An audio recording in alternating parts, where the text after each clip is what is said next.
Hello guys, welcome to Ritvik stories. अगर आप इस चैनल पे नए हो तो do subscribe and share this with your friends. So आज की कहानी शुरू करते हैं। ये कहानी है लोनावला की। मुंबई और पुणे के बीच बसा हुआ एक हिल स्टेशन।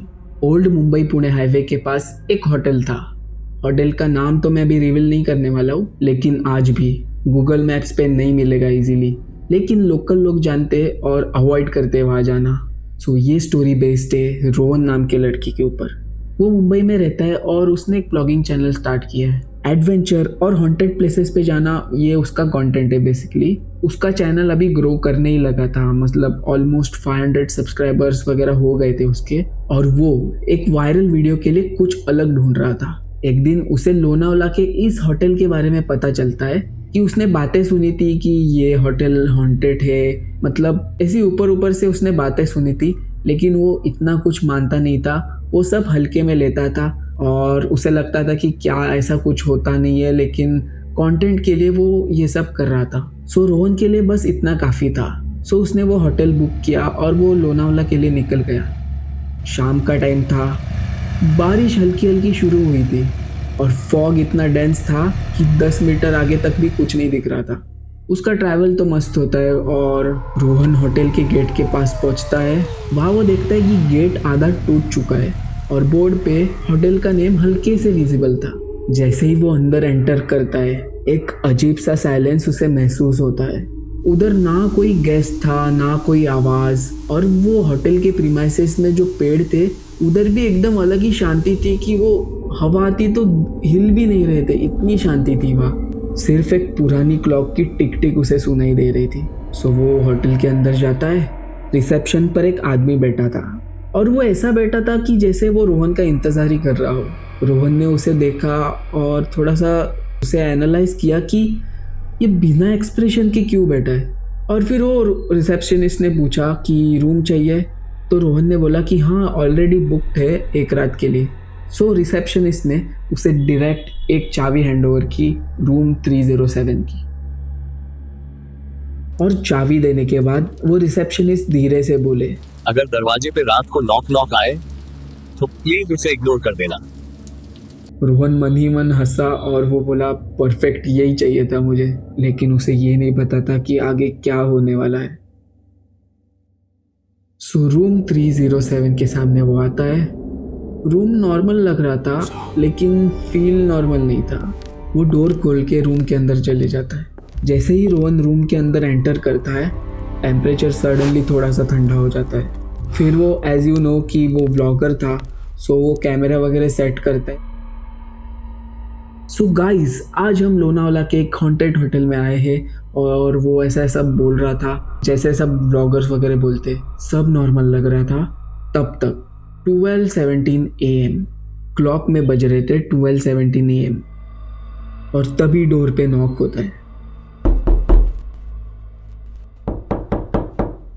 रोहन रुक गया।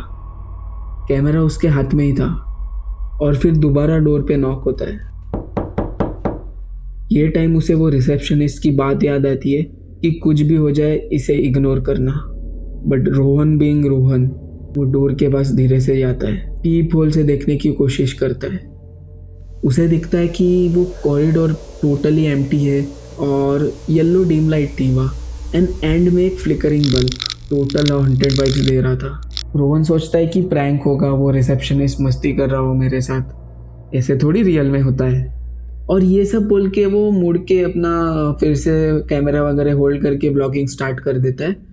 पर वो बाथरूम डोर के वहाँ देखता है तो वो बाथरूम का डोर है ना धीरे धीरे खुलने लगता है। अंदर से आवाज़ आ रही थी जैसे पानी गिर रहा हो। रोहन अभी थोड़ा सा डर जाता है और उसकी ब्रीदिंग हैवी हो जाती है। वो बाथरूम के अंदर गया और मिरर पे लिखा था मत मोड़ना। अभी उसे डर लगना स्टार्ट होता है। उसके हाथ कांपने लगते क्योंकि वो मिरर पे पहले कुछ नहीं लिखा था और अभी सडनली मत मुड़ना ऐसे लिखा था। और ह्यूमन नेचर तो होता ही है कि अगर कुछ बोले तो वो करके ही देखते। सो उसने धीरे से पीछे मुड़कर देखा एंड उसने जो देखा वो आप सुनकर शॉक्ड होने वाले हो, क्योंकि उसके पीछे एक लड़की खड़ी थी। टोटल वाइट ड्रेस में, गीले बाल थे उसके और फेस पूरा कवर था। वो रोहन के बिल्कुल पीछे खड़ी थी, इतने पास कि उसकी सांस रोहन के गर्दन तक फील हो रही थी। रोहन फ्रीज हो गया, ना चिल्लाया ना हिला। फिर वो लड़की धीरे से बोलती है, तुमने दरवाजा क्यों नहीं खोला? रोहन जोर से चिल्लाता है और रूम से भाग जाता है। वो सीढ़ियों से गिरते गिरते भागता है और ऑलमोस्ट वो गिरने ही वाला था और वो रिसेप्शनिस्ट के पास जाता है। बोलता है, रूम में कोई तो है, रूम में कोई तो है, मुझे बचा लो प्लीज प्लीज, उधर एक लड़की है, लड़की है। रिसेप्शनिस्ट बोलता है और पहली बार उसके फेस पे इमोशंस दिख रहे थे। सर, आपको मैंने बोला था कि आपको रिस्पॉन्ड नहीं करना है, आपको इग्नोर करना है नॉक, तो आपने इग्नोर क्यों नहीं किया, क्यों आप डोर के पास चले गए यार? रोहन बोलता है, नहीं नहीं नहीं, मुझे बहुत डर लग रहा है, मुझे बचा लो। रिसेप्शनिस्ट धीरे से बोलता है, अगर आपने रिएक्ट नहीं किया तो वो अंदर कैसे आई? तो आपको पता था तो आपने मुझे पहले क्यों नहीं बताया यार? प्लीज़ प्लीज़ मुझे बचा लो। और वो क्या, कौन लड़की थी वो? तो रिसेप्शनिस्ट उसको बैक स्टोरी बताते हैं। 5 साल पहले एक लड़की और उसका बॉयफ्रेंड पुणे से यहाँ आए थे। रात को पता नहीं लड़का अचानक बाहर गया और वापस उस दिन आया ही नहीं वो। और वो लड़की वो रूम में ही थी। लड़की थोड़ी देर रुकी वहाँ पे कि अभी ये आएगा, अभी मेरा बॉयफ्रेंड आएगा, लेकिन अभी बज गए थे रात के 3 या 4। वो लड़का बिल्कुल नहीं आया, जबकि वो अपना उधर टाइम स्पेंड करने आए थे। और लड़की जैसे ही डोर खोलने जाती है तो डोर बाहर से लॉक होता है और वो लड़की अंदर ही रहती है।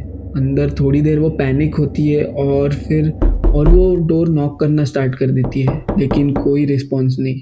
इसके बाद क्या हुआ पता नहीं, लेकिन सुबह जब स्टाफ वहाँ चेक करने गया तो लड़की की डेड बॉडी मिली बाथरूम में। अभी तक पता नहीं कि वो कैसे मरी है, कैसी उसकी डेथ हुई है, कुछ नहीं पता। और वो लड़का कहाँ गया है।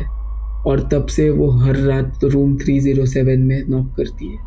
अगर उसे इग्नोर करे तो कुछ नहीं होता है, लेकिन आपको रिएक्ट नहीं करना चाहता, मैंने आपको बोला था। रोहन ने बोला, मैं अभी जा रहा हूँ, मुझे बहुत डर लग रहा है, मैंने वो लड़की को देखा है और बहुत वो डेंजर लग रही थी, गीले बाल थे उसके। रिसेप्शनिस्ट ने कहा, अगर वो तुम्हें पसंद कर ले तो वो तुम्हारे साथ चली जाती है। रोहन बोला, नहीं वो मैं नहीं, मुझे यहाँ से निकलना है, मुझे यहाँ से कुछ भी करके निकलना है। रोहन फ्रीज हो जाता है और वो रिसेप्शनिस्ट बोलते हैं, अभी अब रुको, कुछ नहीं होगा, मतलब सो अब अभी जाओ वहाँ पे, सुबह होते ही निकल जाओ। और फिर रोहन जाता है उस रूम में डर के। वो कैसे ना कैसे करके वो जाता है रूम में और कंबल वगैरह लेके मुंह पे लेट जाता है। उसे थोड़ी नींद भी लग जाती है और जैसे ही सुबह होती है वो मुंबई के लिए वहाँ से निकल जाता है। अभी जब वो निकलता है तो सब नॉर्मल लगने लगता है, जैसे कि ट्रैफिक का आवाज़, लोग, बहुत सारी गर्दी। तो उसे लगने लगता है, हाँ इधर से मैं निकल गया और अच्छा हो गया है सब, जैसे कुछ हुआ ही नहीं। वो अभी रोहन रात को घर पे फुटेज चेक कर रहा होता है और वो एक वीडियो ओपन करता है। कैमरा एंगल कॉर्नर से था, मतलब वो जो उसने बिल्कुल सेट नहीं किया था, वो किसने सेट किया था पता नहीं, लेकिन वो कैमरा एंगल अलग था। सो वो एंगल उसने सोचा ये कब मैंने सेट किया है। और फिर रूम के कॉर्नर से वो लड़की आती है, स्लोली वो एंटर करती है और बेड के पास बैठती है और वो डायरेक्टली कैमरा में देखती है और स्माइल करने लगती है। और फिर वो क्लिप बंद हो जाती है। उस रात के बाद से रोहन का चैनल इनएक्टिव है, फ़ोन स्विच ऑफ आ रहा है और उसके घर के पास रात को लोग कहते हैं कि नॉक होते रहता है। सो मेरा एक व्लॉगिंग चैनल भी है, अगर आप इंटरेस्टेड हो तो वहाँ जाके आप देख सकते हो। मैंने आई बटन पे लिंक दे रखा है, आप जाके चेकआउट करो अगर आप इंटरेस्टेड हो। अगर आपको भी ऐसी रियल फील वाली स्टोरीज सुनना पसंद हो तो चैनल को सब्सक्राइब करो और वीडियो को लाइक ज़रूर करना, क्योंकि अगली कहानी शायद आपके शहर से हो।